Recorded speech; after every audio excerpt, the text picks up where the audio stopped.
Captain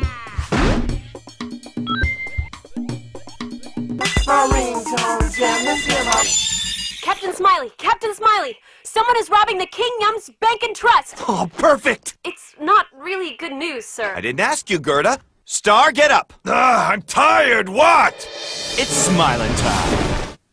So what's a comic jumper? A comic jumper. A comic jumper, in this case, it's a poor superhero called Captain Smiley, who, well, he has his own comic and everything as well. The only problem, of course, is that the comic sucks. So it's cancelled. So he and his lovely assistant Gerda and Star, which is, every superhero has a badge, as we know. And this is his badge, is a star on his chest that talks, which is really rude. Like if the Batman logo on Batman talk. Exactly. Okay. And was a roaring drunk.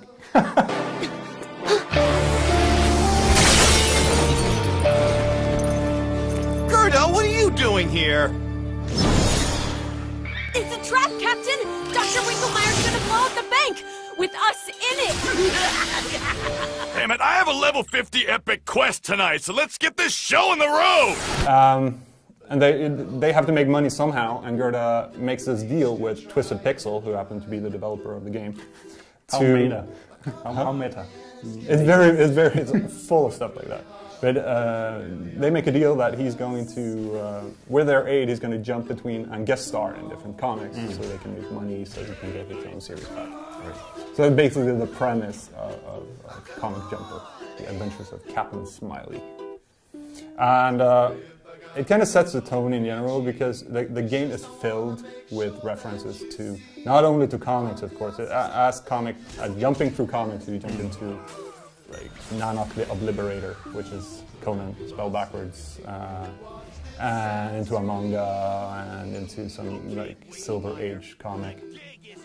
But it's also filled with references to nerdy stuff in general, the stuff like nerds like to laugh about. Like, for example, Nanak, of course, speaks with Arnold Schwarzenegger like voice.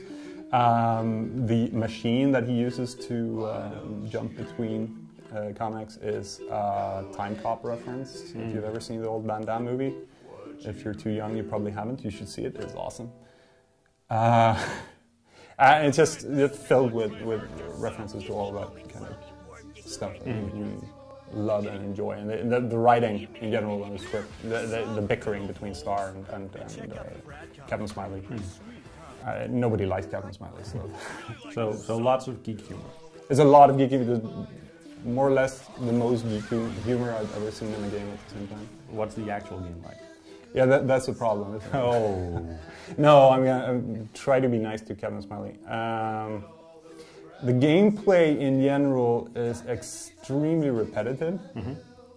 It's what genre are we talking? Is it we're talking about a platform action game, but it's first of all, the basic of it is mostly that you have to avoid enemy projectiles while killing the enemy. And so you have to go very slow, because trying to rush through a level will get you killed really fast. But that's a problem as well, because every screen more or less is the same thing over and over and over again. And that becomes quite old after a while. And the new levels, even though they have completely different feel when it comes to the graphical design. Of course, Silver Age comic is obviously very different from a manga. Right. And they've really done a great job at capturing the feel of the different comic genres. But the enemies are more or less the same, only with new skin. Some tweaks here and there. Some boss fights are really the same as well. Especially during the Silver Age, where there's a boss fight in one of the levels that's repeated in the level after, with one slight difference. And that's, the game actually makes fun of it, but that doesn't mean it's less cheap, sadly. It's still, it feels a bit bad that it's the same thing all over again. And the game has a tendency to introduce new stuff that you can do, but they never really tell you about it, or they shift the kind of the rules around. Right. All of a sudden you're fighting a guy with a big sword and you've never had a sword before, and you don't know really what's going on. Of course, experienced gamers that know the rules of video games will pick it up quite fast. Like, okay, now I suddenly can do this. If you've never played a game, you'd probably be really confused. So that feels a bit weird as well. So bottom line. Bottom line is that I love Captain Smiley. Okay. The character. I love the entire universe that Twisted Pixel has painted. I love the self-references. I love the references to Twisted Pixel. Like, just for a fun example is when you use a special ability and he calls for help from the developers, and you see real hands coming in and pounding the screen, and one of the developers with a big beard shows up. Yeah. All of that stuff is really good. The graphical design is really good. But as a game, it's quite flawed. I'm laughing my head off when I was playing it, and there will always be a place in my heart for Captain Smiley. Right. But would I recommend it as a good game? No. So if you're a comic book fan or big on geek humor, it might be worth checking out. But if you're not, absolutely. If you're not into that at all, avoid it. Yeah. All right. And see Time Cop.